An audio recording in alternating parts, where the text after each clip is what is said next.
What should have been his defining moment would mutate into an orgy of violence, murder, and ultimately betrayal. I was a dead man walking, and I knew it. By the time Henry Hill was released from prison, his life in the mafia was spiraling out of control. That's when life really became insane. He had been involved in the execution of initiated mafia member Billy Batts and had started dealing drugs. He knew when the mafia finally found out, he was a dead man. They were gonna kill me. Or kill my wife, or kill my kids. And in 1978, Hill and mafia mentor Jimmy Burke pulled off the notorious Lufthansa heist, a robbery that spawned a vicious killing spree and ultimately led to Henry Hill's cold-hearted betrayal of the mob. You didn't get me, motherfucker. No, I got you.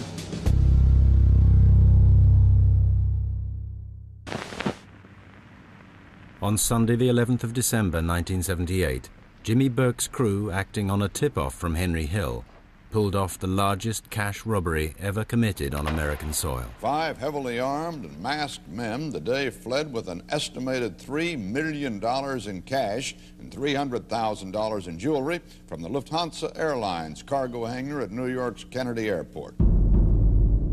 The robbery was front-page news across America. The actual figure stolen would rise to $5 million in cash and $1 million in jewels. The news of the robbery was not only on the radio, but it was television. Of course, the tabloids splashed it across the front page, and it was huge news. Everybody in the fucking city knew it was us. The whole fucking... I mean, there wasn't a wise guy that didn't know that we didn't do it. You know what I mean? And the fucking feds knew it, too. Within a day or two, law enforcement knew for sure, based on what their informants were telling him, that it was Jimmy Burke's crew that had carried out the robbery. The FBI's first breakthrough was the discovery of the van used in the robbery, driven by Stax Edwards. He was supposed to get rid of the fucking van, and they found his fucking fingerprints on it. Before the FBI could interrogate Stax, Burke had him executed. The killing spree had begun. It was very hard to develop evidence in the Lufthansa case because people who were involved started turning up dead. The FBI put the entire Vario crew under surveillance. It wasn't long before they started giving themselves away by showing off their newfound wealth. Stupid, I mean, guys with fucking IQs of, 26 are fucking going and buy fucking new Cadillacs, fucking $40,000 mink coats and shit. And little by little, the men who showed off that they had the money were killed. He just tried to eliminate everybody. And he had to, because people were going fucking nuts. Fucking 3-month period, 12 fucking guys. And one wife, they found torso of out in the fucking, rolled up on the fucking beach in Rockaway. One of them wound up getting killed and hung up in an ice truck, and he was frozen stiff. It took 3 days for the body to thaw so they could give it an autopsy. I can remember one in particular who we brought into the strike force, told him that the FBI had informant information that he was going to be killed, and he listened politely and looked at both of us and said, "Can I go?" And he did, and he walked out, and his body parts washed up several weeks later. Within months, Jimmy Burke, with Paul Vario's blessing, had slaughtered everyone involved in the heist. Henry Hill was the last man standing. I seen the handwriting on the fucking wall. I didn't have no way out. I was fucked. I was literally fucked, you know what I mean? Henry knew Jimmy wanted him dead. He had to find a way out. From having fucking life, on Easy Street, open, 3 or 4 restaurants. I got a fucking $1 million cash, I hadn't had a laundrette. Open a few restaurants. Now I'm in the fucking heroin business. Throughout the Lufthansa killing spree, Henry had become heavily involved in narcotics trafficking. He knew that his mafia boss, Paul Vario, would order his death if he ever got caught. We knew he was involved in the sale and distribution of heroin, cocaine, quaaludes, any number of different illegal drugs. Hill's drug dealing had attracted the attention of the Nassau County Police Department, who placed him under surveillance. With Vario, Burke, the FBI, and the police closing in, amazingly, he would find a way to make his problems even worse. Very quickly, he began to snort heroin, became addicted to heroin, became addicted to cocaine, and his judgment was pretty cloudy in those days. He wound up putting a lot of drugs out on the street and didn't get paid for it. Couldn't remember half the time who he gave what to. I got so fucking wacky on drugs. I mean, not wacky, I mean, I was able to function, but I was, strung out on, you fucking name it, I was strung out on it. The anxiety and the pressure that he's feeling, I think, are really so evident the way Scorsese shot the scene.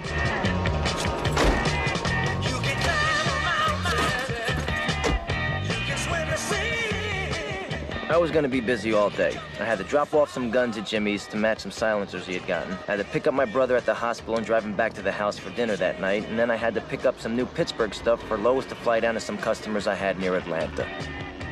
They got more and more out of control.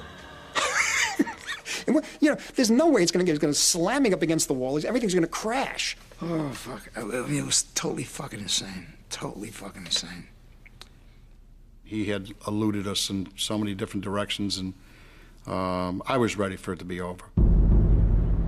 Finally, after 41 days of surveillance, Nassau County Police Department swooped and arrested Henry Hill.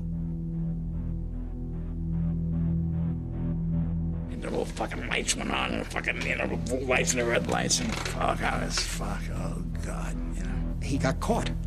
He got caught. The guy who thought he would never get caught, they'll get you. Henry was taken in for questioning, but the police hadn't found any drugs. The stroke of luck they were looking for came in the shape of Henry's girlfriend and drug partner's relaxed approach to domestic hygiene. They went in the fucking house and fucking vacuum cleaned the fucking walls, all this fucking heroin, coke. They said you could have stayed hard for a fucking year just so the shit was on the wallpaper, And I said, gotcha. With overwhelming evidence against him, Henry Hill was facing 25 years to life in prison.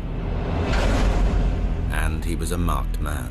His drug dealing meant Vario wanted him dead, and former friend Jimmy Burke knew that as the last man alive with inside knowledge of the Lufthansa heist, Henry could lead the feds to his door. Nobody at that point had any faith that Henry was going to keep its mouth shut. I knew Paulie was going to whack me, Jimmy was going to whack me, It was so fucking crazy, He could have counted the days before he was killed. But the FBI offered Henry a way out.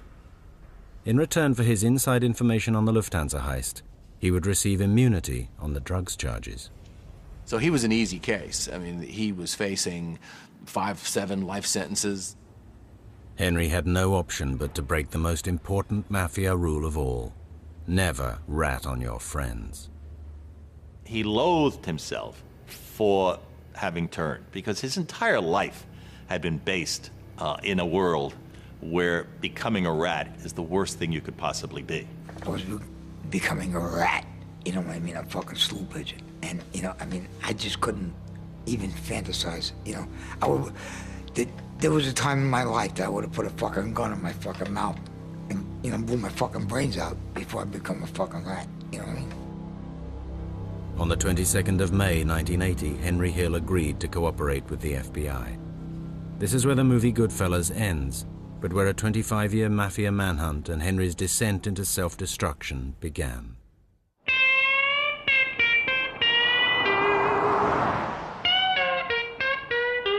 Hill and his family were moved by the U.S. Marshals to Omaha, Nebraska, to begin their new lives in the Witness Protection Program. The first night he was in the program and lying in his house in absolute silence in the dark, he said, I was scared out of my mind. Not that the guys from New York were gonna come get me. It's I can't do this normal thing. It was a culture shock. Seriously, it was. They chew tobacco, and they spit, you know what I mean? And they talk fucking funny, you know what I mean? They do. It's like a different country. Henry had to assume a new identity that would enable him to travel back to New York to begin his debriefing. He chose Martin Lewis, insurance adjuster. I'd be gone all the time. I'm investigating an arson in fucking Boston and, this and that, And they fucking believe me,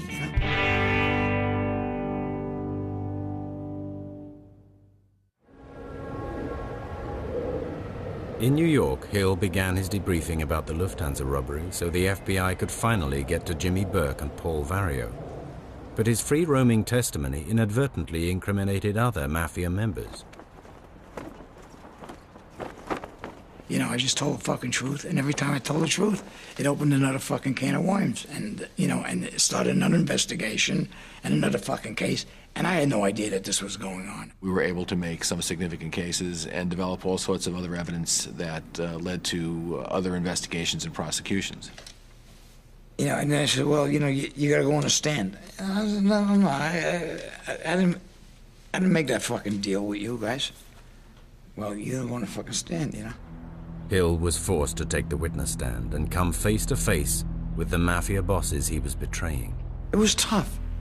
I mean, looking at these fucking guys, you know what I mean? These bosses of bosses and shit, you know?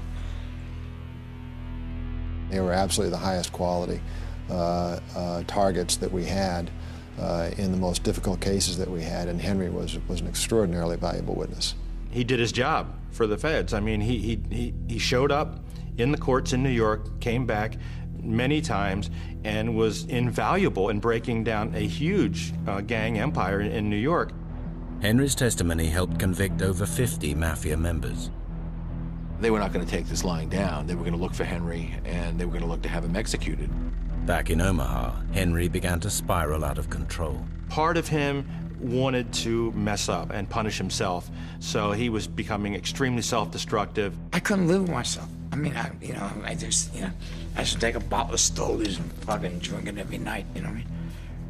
He was a total coke freak, pill freak. I mean, he was on everything that he could take. He would ingest anything. In between trials, he hated mafia member Billy Batts and had started dealing drugs. He knew when the mafia finally found out, he was a dead man. They were gonna kill me. Or kill my wife, or kill my kids. And in 1978, Hill and mafia mentor Jimmy Burke pulled off the notorious Lufthansa heist, a robbery that spawned a vicious killing spree and ultimately led to Henry Hill. Armed and masked men the day fled with an estimated $3 million in cash and $300,000 in jewelry from the Lufthansa Airlines cargo hangar at New York's Kennedy Airport. The robbery was front-page news across America. The actual figure stolen would rise to $5 million in cash and $1 million in jewels.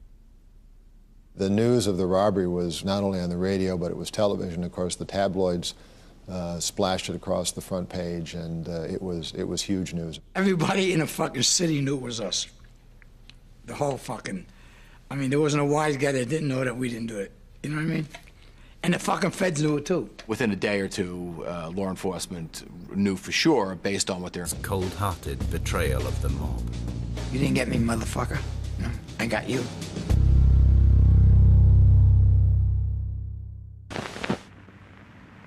On Sunday, the 11th of December, 1978, Jimmy Burke's crew, acting on a tip-off from Henry Hill, pulled off the largest cash robbery ever committed on American soil. 5 heavily armed. What should have been his defining moment would mutate into an orgy of violence, murder, and ultimately betrayal. I was a dead man walking, and I knew it. By the time Henry Hill was released from prison, his life in the mafia was spiraling out of control. That's when life really became insane. He had been involved in the execution of